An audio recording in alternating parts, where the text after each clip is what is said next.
Ma'am, with all due respect, I'm going to need to see another form of identification.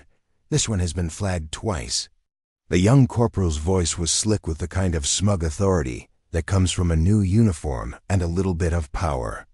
A few people in the long shuffling line snickered. The woman he was addressing remained perfectly still, her face impassive. She was of indeterminate age, dressed in simple civilian travel clothes that made her look more like a visiting academic than someone cleared for access to the Citadel, the nerve center for global strategic intelligence. She didn't argue. She didn't sigh.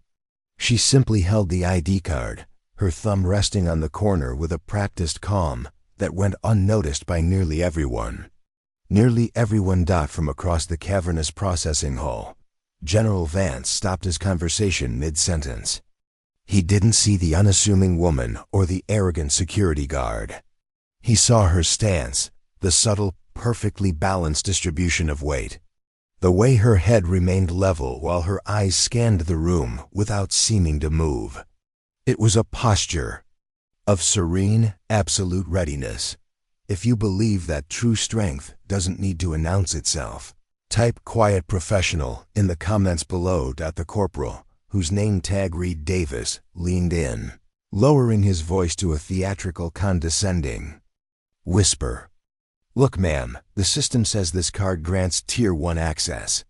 That's a classification reserved for, well, not for people who look like they're here to audit our library accounts. So you can see my problem." He gestured vaguely to her simple gray jacket and sensible shoes, a smirk playing on his lips as he sought approval from the onlookers. The injustice was palpable, a thick, uncomfortable silence punctuated only by the hum of the ventilation system. But the woman did not react. Her focus was absolute, her composure a shield that no insult could penetrate. Her silence wasn't weakness. It was a fortress. It was the deep, unshakable calm of someone who had faced down threats that would make Corporal Davis's blood run cold. She didn't need to win this petty argument. She was simply following a protocol, a process, and his ignorant assumptions were just a temporary obstacle in that process. Like a rock in a river, the water doesn't argue with the rock. It simply flows around it, patient and relentless on its way to the sea. Suddenly, the world dissolved into noise and flashing crimson light. A synthetic female voice screamed from hidden speakers, sharp and devoid of emotion. Code red. Containment breach. Sector Gamma. Initiate lockdown protocol. This is not a drill. Panic erupted. The shuffling line broke into a panicked mob, people shouting and shoving toward exits that were already slamming shut with a percussive boom of heavy steel. Corporal Davis, who moments before had been the master of his small universe, was now just a boy in a uniform, shouting frantic, useless commands that were swallowed by the chaos. He fumbled with his sidearm, his eyes wide with a fear he was not trained to conceal. The entire security checkpoint, the symbol of impenetrable order, had descended into pure bedlam. It was the ultimate test where procedure metal and the brutal confidence of the inexperienced was shattered into 1,000 pieces against the hard wall of a genuine crisis. In that moment of total system failure, one person was not failing. One person was not panicking. One person was moving. The woman didn't run. She didn't shout. She flowed through the chaos like a ghost. Her movements were a masterclass in efficiency. Each step deliberate, each action precise. While Davis was still trying to unholster his weapon, she had already crossed the 10 feet to the primary security console. Her hands, which he had silently mocked as soft and delicate, moved over the keypad with a surgeon's precision. She slammed a palm against an emergency release for the magnetic locks, then keyed in a 12-digit override code that made the system flash. Command Auth Override, Omega, a designation that wasn't even in the standard security manual. Heavy blast. Shields, ones most guards had only ever read about, thundered down from the ceiling, sealing the checkpoint with an airtight finality. In under 7 seconds, She had single-handedly secured the entire sector, establishing a fortified position behind the main console. A pocket of deafening silence formed around her as the remaining few people simply stared, their fear momentarily replaced by profound awe. Davis stood frozen, his mouth hanging open, a half-drawn pistol in his trembling hand. He could only manage a single choked whisper. "How?" The alarm cut off as abruptly as it began. A new voice, calm and authoritative, came over the speakers. "All clear. Stand down. Drill complete." The announcement hung in the air, but the tension didn't break. It simply transformed. The fear was gone, replaced by a stunned, electric awareness focused on the woman at the console. General Vance strode across the polished floor, his boots echoing in the sudden quiet. He ignored the trembling Davis. He ignored the wide-eyed civilians. He walked directly to the woman, who was now standing as calmly as she had been in the line. He didn't look at her face. He looked at the console screen, at the Omega designation still glowing there. A cold, hard understanding settled in his eyes. He turned to the pale corporal. "Davis," he commanded, his voice low and dangerous, "give me a master terminal, now."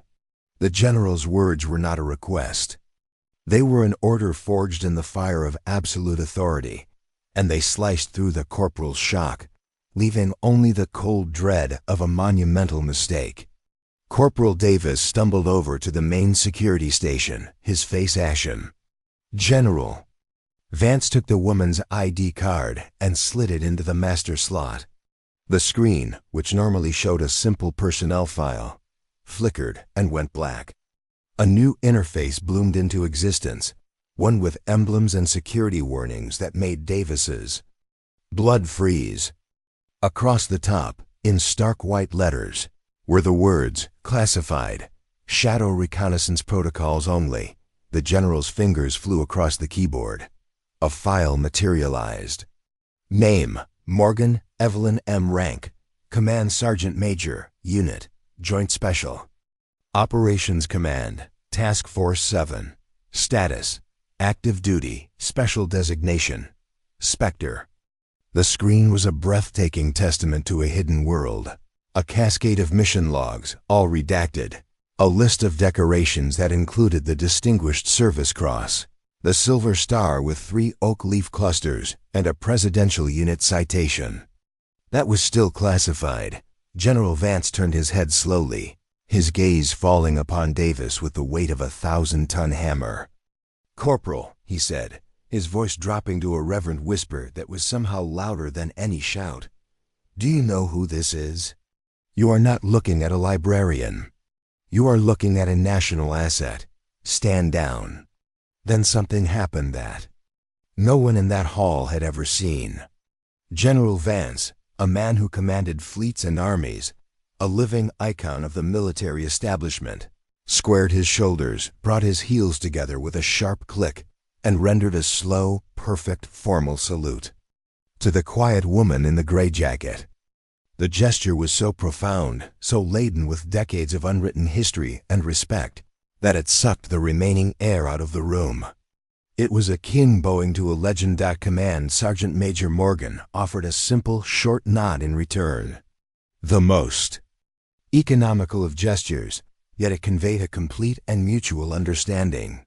"No apology necessary for the delay, General," she said, her voice the first thing anyone had heard from her besides her name. It was calm, low, and utterly devoid of triumph. The protocol held. The word began to spread before the blast doors were even fully raised. Not just the story, but the names. Command Sergeant Major Morgan, Task Force 7, and the one that was only whispered. The one that turned soldiers into children listening to a ghost story, Shadow Recon. The unassuming woman wasn't just cleared for the Citadel. The Citadel was built to support operators like her. The legend of the librarian who secured Sector Gamma became institutional folklore overnight. It was told in hushed tones in the barracks, analyzed on secure comms between other elites units. and repeated with a mixture of awe and cautionary fear to new recruits at the Citadel. It was a story about assumptions. It was a story about respect. Corporal Davis was not formally reprimanded. The public humiliation was deemed punishment enough. The next morning, he approached Sergeant Major Morgan as she was performing a weapons check, his arrogance replaced by a raw, desperate humility. He didn't apologize. He knew the word was meaningless. Instead, he simply asked, "How did you stay so calm, ma'am? How did you know what to do?" Morgan paused, her hands methodically disassembling the bolt of an M210 enhanced sniper rifle. She looked at him, her gaze not judgmental, but analytical. "The threat is the mission," she said quietly. "Your feelings are the noise. You silence the noise so you can prosecute the mission." She then showed him the correct way to clear a stoppage on the rifle, her quiet competence a far more powerful lesson than any lecture. Weeks later, a new directive appeared on every digital display and bulletin board in the command, personally signed by General Vance. It was titled "On the Dangers of Superficial Assessment." It detailed, without using names, the incident at the Gamma checkpoint. It spoke of how easily prejudice can blind security to the true nature of a threat, or in this case, a friendly. The story of the librarian and the Omega override became mandatory reading, a modern parable for a new generation of warriors. The culture slowly but surely began to shift. Young officers started listening more than they spoke. NCOs began to value the quiet, steady performer over the loud braggart. The unwritten rule became law: judge a person not by their appearance, their gender, or their age, but by the calm in their eyes and the practiced efficiency of their hands. Respect, it turned out, wasn't about the rank on your collar. It was about the competence etched into your soul. The truest legacy of that day wasn't the story, but the silent, countless moments it inspired. It was in the young analyst who rechecked data everyone else dismissed, uncovering a critical threat. It was in the seasoned pilot who listened to the quiet gut feeling of a junior mechanic, averting a catastrophic failure. It was the understanding that permeated the very stones of the Citadel, that the most valuable assets, the most lethal threats, and the most profound heroes often wear the camouflage of the ordinary. They don't seek validation because their work is its own reward. They prove their worth not with words, but with silent, perfect action.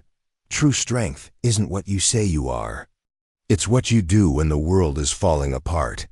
For more stories, where quiet competence triumphs over ignorant prejudice and where silent professionalism defines true worth, subscribe to The Heart Listens.